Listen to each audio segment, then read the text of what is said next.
Recently, News 8 had a Show Us Your Star Photo contest with Milford Photo, and we had a lot of great entries, and the winner is Kalina Trow of Danbury. And here's the winning shot of her 3 children. Take a look at that. Aren't they just beautiful? Congratulations, Kalina. Great job. Digital cameras have made it so easy for anyone to point and shoot and take great digital photos. But is there a secret to making your picture look like a pro's? Well, Jesse Thompson from Milford Photo joins us today with the top 3 tips for taking better pictures. Great to have you here, Jesse. I'm happy to be here. Thanks. Let's take a look at Kalina's picture again. Fantastic. Take a look at this. Why is this such a great photo? Well, one, it's such a tight little shot. And one of my tips that I'm going to talk about today is to get closer, and she's done that here. Looks like she's also used the available light in her house to great effect. You know, the sliding door or the bay window, when the light comes through, really gives it a very soft, homey look to that shot. And isn't it great to see the black and white? I'm partial to black and white. Is that very popular these days? Well, you know, I don't think it's as popular as it should be. You know, even the most humble digital camera has a black and white setting, and it's easy enough to change a color to black and white. And sometimes inside, when the color can be just a little off, and you're not using a flash, as she didn't here, black and white is a great solution to a better looking photo. Now, your first tip is you need to get closer to your subjects. I think close is important. It adds a vibrancy and immediacy and sometimes an intimacy, like in her picture there. You brought along a photo of your son. Sure, that's my little guy. Look at that. Great looking kid. Sure. And this is a close-up shot of him. It is, certainly. I did this in my little studio, done with a point-and-shoot digital camera, but a DSLR camera, a bigger camera, so it fires more quickly. But, of course, while it was done with a flash, and it's pretty close, it also, the third thing would be that I had to take a lot of pictures. As well-behaved as he did, I shot almost 200 frames of him.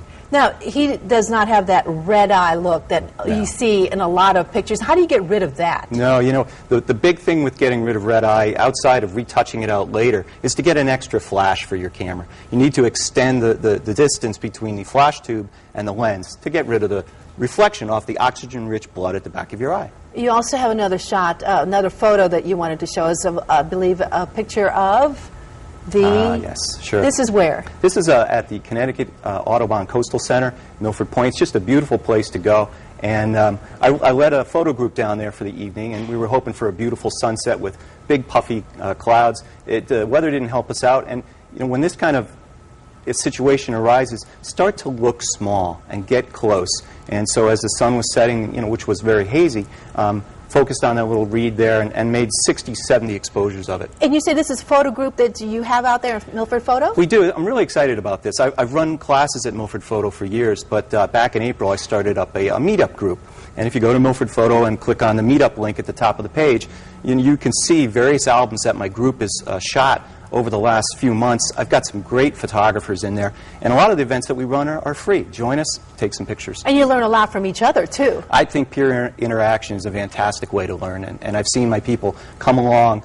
We've got people of all sorts of abilities, but a lot of beginners who have started out have enjoyed it, learn from each other. Our second tip is use a flash whenever possible.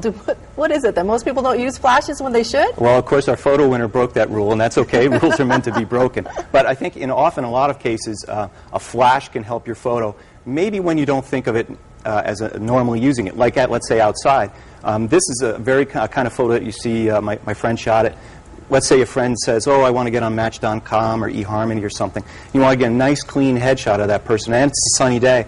Sunny days give you those pockmarked shadows, and even if it's a cloudy day, you get kind of a blue light. What the flash gives you is a shadowless image that is very warm and generally, you know, pleasing to the skin tone. Does it fill in? Is that what it does? Exactly, flash fill. And if you read your instruction book, they might mention, you know, using flash fill. What time of the day was this photo taken?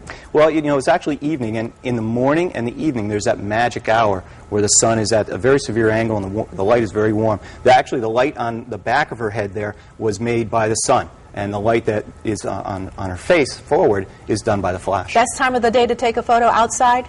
Well, I'd probably say that if it's a sunny day, I would look for that 45 minutes or so before sunset, or if you want to get up early enough, sunrise. Okay. And the worst time, just... Well, you know, worst time, of course, for a lot of this would be high noon, where you've got that sun very blazing away in the sky. You know, if it is a cloudy day, that's one step better than actually a sunny day if you're uncomfortable using your flash. The third tip, take more than one frame. Yeah, I used to say that film is inexpensive, and I go back to the film days. I've been around. But this is even less expensive. Gee, you buy a media card for $10 or $15 to hold hundreds of pictures. Well, take a bunch of pictures. And common to all the pictures I have with me today is that they weren't just the one.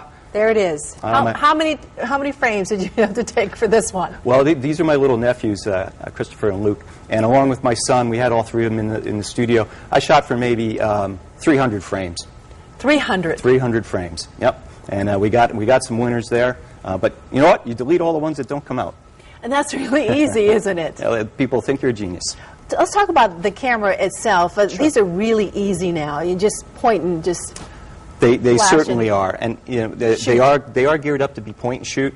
I might recommend that you take a class or attend a workshop. There are even some great books out there that you can get to help you with some basic functions on the camera. Because they are somewhat complex, I think. I mean, when you look at this, there's so many things you have to really consider. Well, I've been doing this a long time, and I never take for granted that when I say something's easy to use, that I speak from that experience. But they really are designed to be pointy-shooty. And with pointy-shooty. Love that. Yes. And with some accessories, maybe the most important would be the extra flash. It eliminates red eye. It allows you to take pictures very quickly. It's a great accessory. Digital cams, pretty affordable these days? This is a Nikon D3000 and comes in at about $500. So they've come down to a point where I think if you've got that point and shoot and you've been dissatisfied with, maybe it's a little too slow on the uptake and takes too long for the flash to recycle, it's a great way to step up into one of these. And if you want more information about taking better pictures, you can contact Jesse at Milford Photo. All the information is right there on the screen. Jesse, again, thanks so much for being here and all those wonderful tips. I thank you. Coming up next, the Alzheimer's Association Connecticut chapter shows us a recipe that's tasty and super healthy when Connecticut style returns. And we're going to show you right now Kalina Tro's winning photo one more time.